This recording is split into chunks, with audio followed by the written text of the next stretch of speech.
When I was in an Uber in Washington, D.C., the driver asked me if I thought what Donald Trump was doing to shut down USAID. He said I'd never even heard of it until Donald Trump brought it to my attention. If I thought that what Donald Trump was doing will be legal. And I said, well, you know he's going to be sued. He already has been. You know, if he coughs up a hairball, he's going to be sued. I said, and that really kind of is beside the point. The point is he's bringing attention to this sprawling agency, $40 billion a year, being spent on things that the average American finds absolutely unconscionable. This is in WorldNet Daily headline. Elon Musk stunned at discovery of Chelsea Clinton receiving $84 million in taxpayer funding. There's a journalist named Liz Croykin. By the way, she is a entertainment journalist based in New York. And when Donald Trump first ran in 2016, and all these things people said about him being a racist and a sexist and mean and nasty and vulgar, she said, I've been covering this man for over 10 years. It is my job to dig up dirt and write about public figures. And believe me, if I had heard that Donald Trump was a racist, Donald Trump was a sexist, I would have written about it, and I would have been rewarded for having done so. It wasn't until he announced he was running for president as a Republican that all these stories started coming forth. She said, I would have known if they were true. They're not true. Anyway, she just wrote, quote, USAID gave Chelsea Clinton tens of millions of dollars and partnered with their sex trafficking organization, the Clinton Foundation. She said USAID was funding organizations sex trafficking kids and lining the pockets of family members. The level of corruption and criminality, astounding and unprecedented, close quote.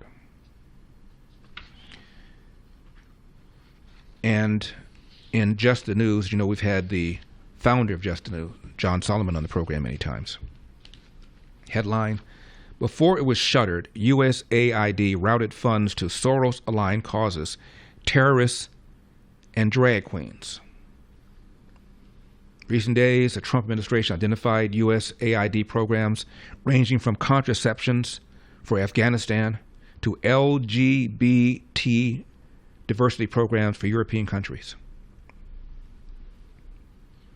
Spending records show something called the East-West Management Institute, which is in part backed by George Soros' Open Society Foundations, received more than $260 million over the years in grants to USAID to, among other things, promote the rule of law in Georgia, strengthen civil society in Uganda. $9 million Albania received. Caroline Levitt, press secretary, rattled off a list of absurd things USAID was spending money on. Number 7. And I would just say a strong message to Democrats who are out there pretending to be outraged about the long list of crap that this administration is cutting, federal waste and funding, like $2 million for sex changes in Guatemala, $6 million to fund tourism in Egypt, $20 million on a new Sesame Street show in Iraq, $4.5 million to combat disinformation in Kazakhstan.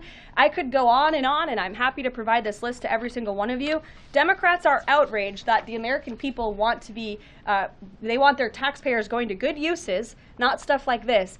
But then they're very quiet about the fact that there are still North Carolinians and people in California who have lost everything, and in the last 4 years, this federal government did nothing to help them.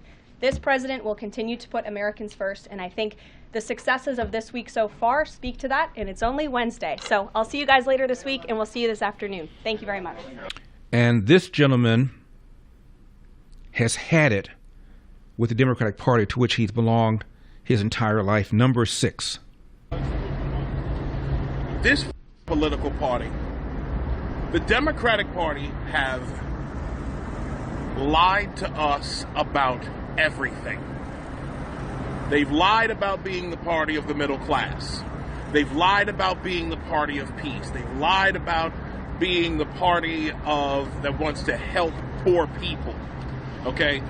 What the last several weeks have proven to us all is that this is a cadre of criminals and losers and spoiled children of affluent parents who were more concerned about looking good than actually doing good. These are people who were more concerned about looking like they were doing something for the American people than actually doing things for the American people. And that's why I'm so angry. Because this party lied to me while stealing my tax dollars. The Democratic Party lied to us all while they brought in millions of illegal immigrants for their own political purposes for the last 4 years. 20 to 30 million illegal aliens brought in, and now we come to USAID being probably the largest money laundering operation in American history. Congratulations, Dems. You've outdone even Bernie Madoff. I'm disgusted beyond words. Disgusted with the waste of money. Disgusted with the waste, with the fraud. With the way that you people use color legitimacy, and the way you use black people as mules to get us to push whatever agenda you wanted to. The amount of division you used black people to sow upon the American people, you used us for that. And I will never, ever forgive this political party. The that I've gone through personally. Y'all were supposed to be the party of free speech, the party of women's rights. You have immolated all of those things. And then, as if enough weren't enough, you then decide that you're going to die on the hill of USAID, a government audit. You're trying to prevent a government audit because some of you really are trying to stay out of prison. We see the game now. Y'all been out here telling us that the game was rigged against certain people. Well, now we found out who the people that were rigging the game were. Congratulations. Y'all are never going to win another political race ever again. Not if I can help it. Thanks for watching these clips from The Larry Elder Show. If you enjoyed this content, be sure to subscribe to my channel and hit the bell icon so you never miss a moment. More thought-provoking discussions are just a click away, so stay tuned, and we'll see you in the next one.